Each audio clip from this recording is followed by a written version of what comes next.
E aí galerinha, professor Vitor Almeida, curso Metatextual, nosso sexto tema, nossa sexta proposta, perspectivas e reflexões a respeito dos direitos humanos na sociedade atual. Precisamos discutir Brasil? Precisamos, mas precisamos também falar de mundo.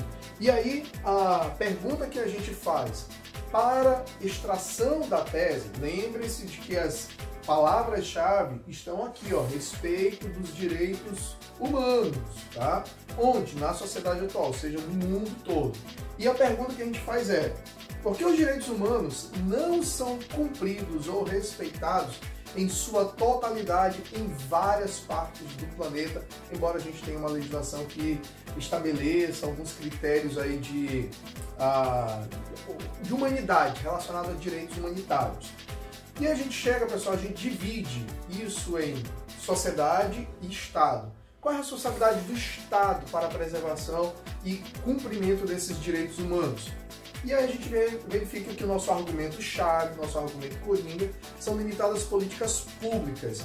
Como assim, Hilton? Vamos tentar entender alguns pontos das políticas públicas que dificultam exatamente esse cumprimento dos direitos humanos.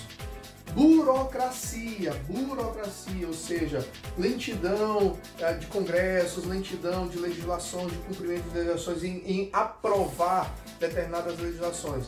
Isso é complicado, tá? E como assim? Como é que eu consigo comprovar isso no meu texto, lá no meu parágrafo de desenvolvimento? Olha só, o governo se vê acuado diante da pressão da maioria contra a proteção de grupos vulneráveis. O Poder Judiciário, em especial o Supremo Tribunal aqui no Brasil, assumiu o papel de agir como sendo o condutor dessas decisões. Foi assim com as cotas nas universidades, ou seja, não foi o Congresso que aprovou, foi o Supremo. A arguição de cumprimento de preceito fundamental, 186. A possibilidade de antecipação terapêutica do feto anencéfalo, inclusive o aborto, quanto a esse aspecto, foi o Supremo que votou.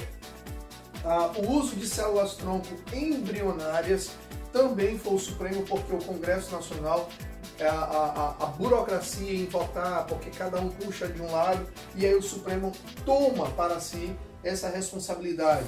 A união entre pessoas do mesmo sexo também foi responsabilidade do Supremo. Ou seja, imagine só, se o Brasil, embora tenha evoluído bastante, ainda demora nesses aspectos, outros países também apresentam a dificuldade em promover os direitos dessas pessoas, ou seja, isso fere os direitos humanos. Por que que em alguns lugares pode e em outros lugares não pode? Então, essas relações precisam ser, vão servir de comprovação em relação à burocracia. Esses fatos, esses fenômenos vão comprovar a burocracia. Belezão?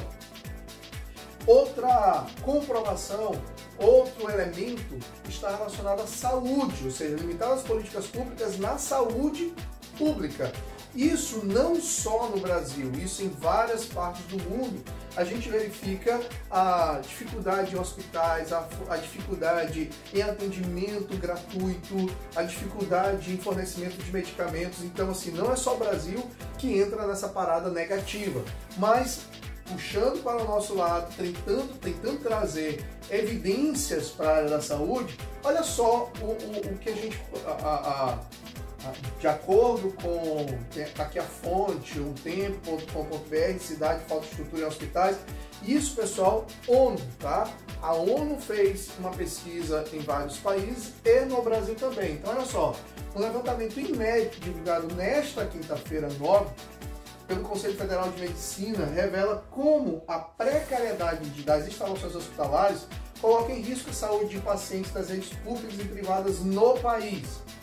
Os resultados apontam, por exemplo, que dos 102 centros cirúrgicos existentes nas unidades avaliadas, 33% não tem equipamento com bateria para iluminar o paciente em caso de falta de energia elétrica, falha que pode viabilizar a continuidade de procedimentos em andamento. Olha só, parece básico, mas faltam baterias, faltam equipamentos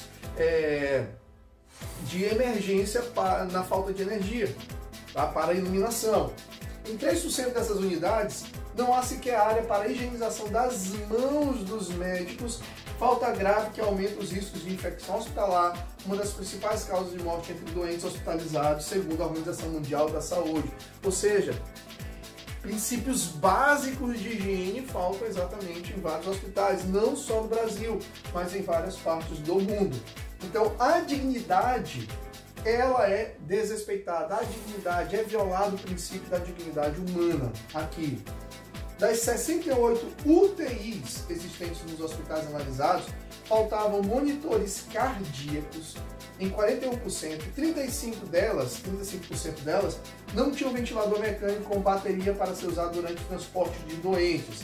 Nas salas de recuperação pós-anestésica, medicamentos considerados básicos para a recuperação de pacientes, como diclofenaco de sódio e escopolamina, também não foram encontrados em ao menos 13% das unidades vistoriadas. Meus amores, isso aqui é mais que evidência de falha do Estado em respeitar e cumprir os direitos humanos, ou seja, em princípios básicos. A gente não está nem buscando outras questões mais pormenorizadas, a gente está falando de princípios básicos. Outro combustível e outro elemento que pode ajudar vocês na comprovação é o saneamento. A falta de saneamento básico no Brasil e no mundo, e isso também diz respeito aos direitos humanos. Olha só, cerca de 2,2 bilhões de pessoas no mundo não têm serviço de água potável e gerenciamento de forma segura, revelado nesta terça-feira 18 a Organização Mundial da Saúde e o Fundo das Nações Unidas para a Infância. O contingente equivale a 1 em cada 3 habitantes do planeta. Pessoal, uma pessoa a cada 3 não tem serviço básico de água potável, água que é essencial para o ser humano, ou seja, uma água tratada, uma água livre de contaminação, uma água pura, que exatamente vai promover a qualidade de vida. A gente vai ter impactos, inclusive, na saúde pública, porque essas pessoas vão adoecer. Organismos apontam também que 4,2 bilhões de indivíduos não têm acesso a esgotamento sanitário. Então, 2,2 bilhões não têm água potável. 4,2 bilhões de indivíduos, lembra que a gente é aproximadamente 8 bilhões, ou seja, metade da população mundial não tem esgotamento sanitário. Se os países não conseguirem intensificar os esforços em saneamento básico, água potável, higiene, continuaremos a viver com doenças que deveriam ter sido há muito tempo deixadas nos livros de história, como diarreia, que é considerada doença de pobre, cólera, que é considerada doença de pobre, febre tifoide, hepatite A e doenças tropicais negligenciadas, incluindo tracoma, esquistossomose, ressaltou Maria Neira, diretor do Departamento de Saúde Pública, determinantes ambientes sociais da saúde da OMS, da Organização Mundial da Saúde. Meus amores, aqui é a metade da população mundial. Falta dinheiro? Faltam recursos? Claro que não, falta vontade política, então por isso limitadas políticas públicas. Mais um aí para vocês colocarem no desenvolvimento. Moradia. Especialista da ONU para o direito à habitação, a Leilani Farr, alertou os Estados-membros na semana passada que suas falhas em lidar com a crise mundial de moradia resultou em violações massivas dos direitos humanos. Por 6 anos, eu soei o alarme de que estamos trilhando um caminho insustentável com níveis crescentes de sem-teto em todo o mundo, especialmente em países ricos, despejos forçados realizados com impunidade e o custo de moradias escalando a taxas preocupantes, tornando a habitação inacessível mesmo para a classe média, disse a relatora especial da ONU sobre moradias adequadas. Pessoal, existem lugares no Brasil que o preço do aluguel é absurdo, tá? Então, assim, Rio de Janeiro, por exemplo, tem um dos metros quadrados mais caros do país, absurdo o nível de aluguel. Então, assim, pessoas, inclusive de classe média, não vão ter condições de ficar pagando uma moradia se eles não tiverem como comprar, tá? Assustadoramente, existem 1 bilhão e 800 milhões de pessoas em todo o mundo vivendo em condições repugnantes de moradia. Essa palavra é massa para vocês colocarem na redação de vocês, que vai dar ideia de crítica. Repugnantes de moradia e sem teto, às vezes sem sequer um banheiro. Isso sugere que talvez os Estados-membros não tenham o conhecimento necessário para lidar com essa crise global, acrescentou a especialista. Será que não tem conhecimento? Será que tem conhecimento ou não querem realmente fazer? Porque vai depender aí de esforços coletivos, financeiros, para que se chegue a uma conclusão, se chegue a uma resolução desse problema. Então nós temos aqui, coloquem só 2, tá? Só uma situação para comprovar. Estou dando 4 para vocês chegarem a uma conclusão aí de organização do parágrafo de desenvolvimento. Desenvolvimento 1. A gente vai para o desenvolvimento 2, que é um desenvolvimento, é um argumento, é um problema legal, mas dá para a gente, não precisa resolver necessariamente. Mas seria a ignorância social. Como assim, Hilton? Ignorância social. Aí eu elenquei alguns elementos dessa ignorância social. 1, desconhecimento dos próprios direitos. Existem muitas pessoas ignorantes, não porque não reconhecem, mas porque não sabem realmente, não conhecem os direitos que possuem, tá? Então, o Sistema ONU no Brasil viu com profunda preocupação a recente portaria do Ministério do Trabalho e Emprego, que altera a definição conceitual de trabalho escravo para fins de fiscalização e resgate dos trabalhadores e trabalhadoras. Isso aqui, pessoal, ainda no governo Temer, tá? Que tende a dificultar as ações de combate a este mal. E isso ainda não foi revogado, isso ainda não foi modificado. Para a ONU, as formas contemporâneas de escravidão incluem trabalho forçado, servidão doméstica, forma servil de casamento e escravidão sexual. São situações nas quais as vítimas não são capazes de se desvencilhar da situação de forma voluntária, digna e segura. São condições inaceitáveis que ferem todos os princípios de direitos humanos e humilham milhares de vítimas em todo o mundo. São muitas pessoas vivendo nessas condições aqui. Mas por que vivem? Porque não sabem que estão sendo exploradas, não têm conhecimento dos seus direitos. Em 2016, mais de 40 milhões de pessoas foram vítimas da escravidão moderna no mundo inteiro. Segundo pesquisa da Organização Internacional do Trabalho e da Fundação Walk Free, em parceria com a Organização Internacional para as Migrações, o Brasil não é imune ao problema. O Brasil possui também muitas formas de escravidão moderna. A exploração de trabalhadores e trabalhadoras atinge as pessoas mais pobres, as mais vulneráveis e as mais marginalizadas, mulheres, migrantes, crianças, afrodescendentes, povos indígenas, pessoas com deficiência, entre outros grupos. O medo, o desconhecimento sobre os direitos básicos das pessoas, a submissão física ou psicológica ao empregador e a necessidade de sobrevivência muitas vezes impedem que as vítimas do trabalho escravo denunciem abuso. Então, nós temos aí a desigualdade social como sendo um contribuinte, um combustível para a manutenção desse tipo de subserviência, desse tipo de situação que continua se espalhando pelo mundo e também pelo Brasil. Nós temos, meus amores, o outro tipo de ignorância que vocês podem comprovar, tá? Que é não reconhecer os direitos estabelecidos de outrem. Aqui não é falta de conhecimento, aqui não é falta de ciência a respeito da legislação, aqui é em motivos não reconhecer o direito de outros. Intolerância religiosa, atitudes racistas, homofobia, a velha frase, bandido bom é bandido morto, ou seja, as penitenciárias, eles estão superlotadas, bem feito, é só não cometer crime que não vai para lá. Uma célebre frase do nosso presidente atual, quando era deputado federal. E aí eu vou para o esqueleto da redação, tá? Então, a introdução, a sugestão aqui de alguns filmes para que vocês possam fazer esse texto, tá? Então, lista de filmes aí para melhorar repertório. Um filme que vocês podem utilizar, que tem um reconhecimento aí mundial, é a Lista de Schindler, tá? De 1993, em que traz a história de Oskar Schindler, Lista de Schindler, um empresário alemão que salvou a vida de mais de 1000 judeus durante o Holocausto ao empregá-los em sua fábrica. Então, uma forma de ajudar aí as pessoas a serem salvas do Holocausto, salvas daquele assassinato em série. Um outro filme que pode ajudar vocês nessa introdução é Amor por Direito.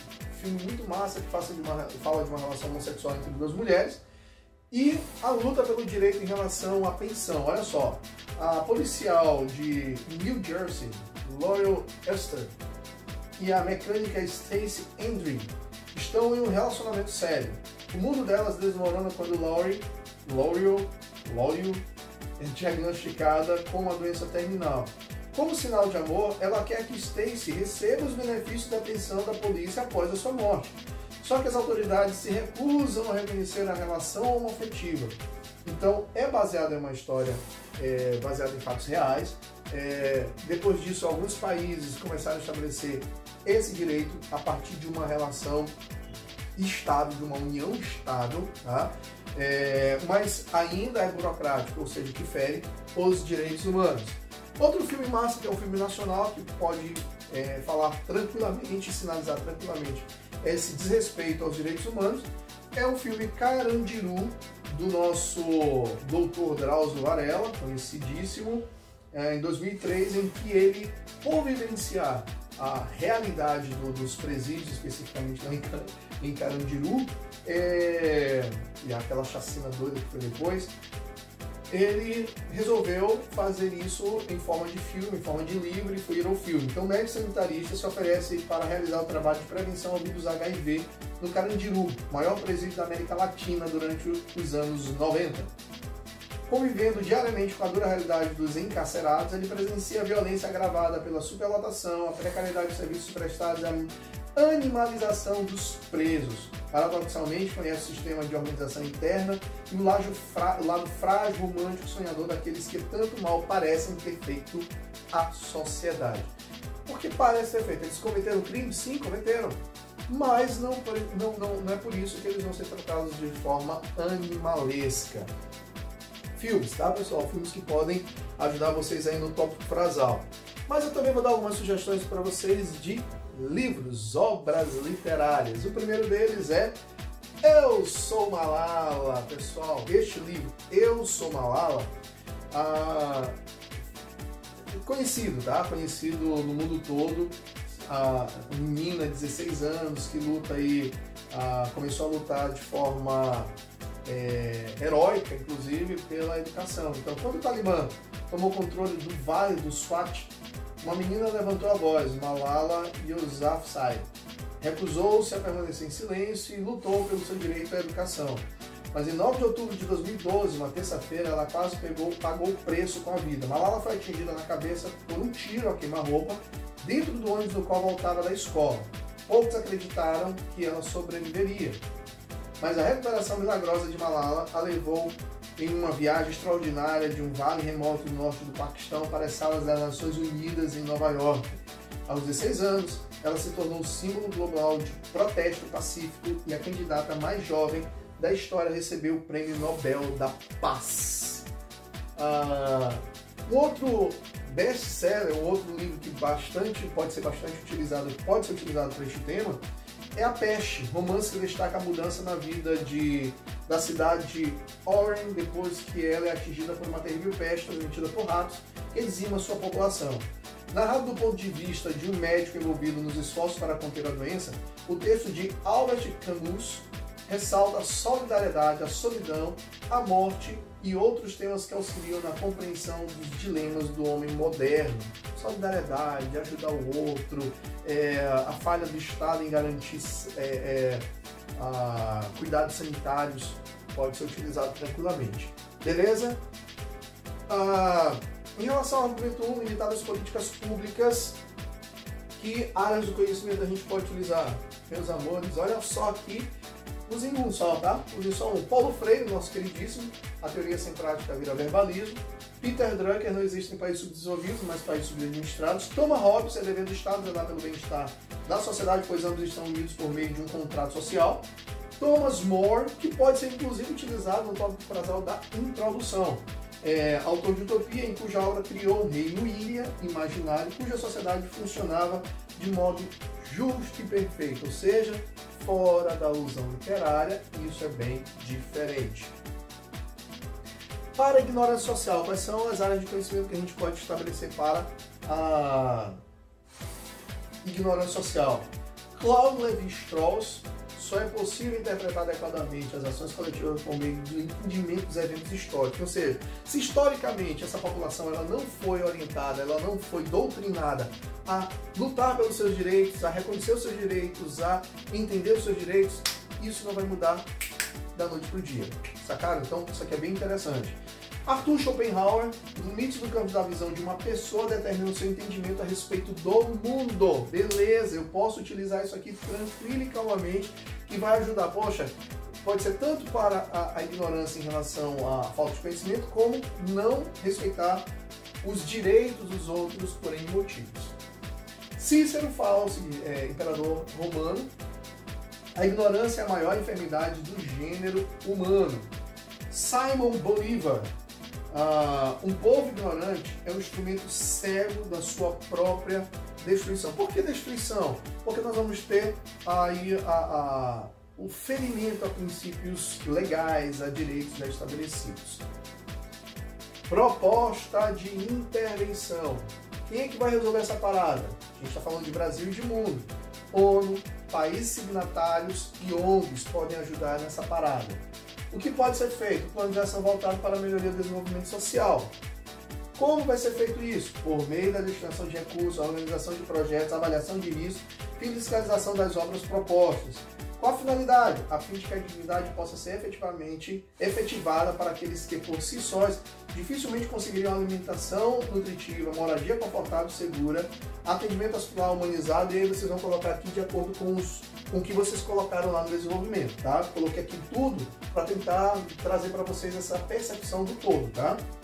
E o detalhamento? Eu vou detalhar aqui o meio, o como, tá? Cada país deverá destinar parte do seu produto interno bruto para atender as demandas necessárias. A ONU, com apoio de ONGs, poderá acompanhar os relatórios, apontar possíveis irregularidades e estabelecer sanções aos países que não cumprirem os acordos. Cara, esse detalhamento aqui ficou massa, ficou show. Meus amores, não tem mistério, tá? A gente só precisa colocar em prática todas essas orientações. E aí eu encontro vocês na próxima aula. Forte abraço!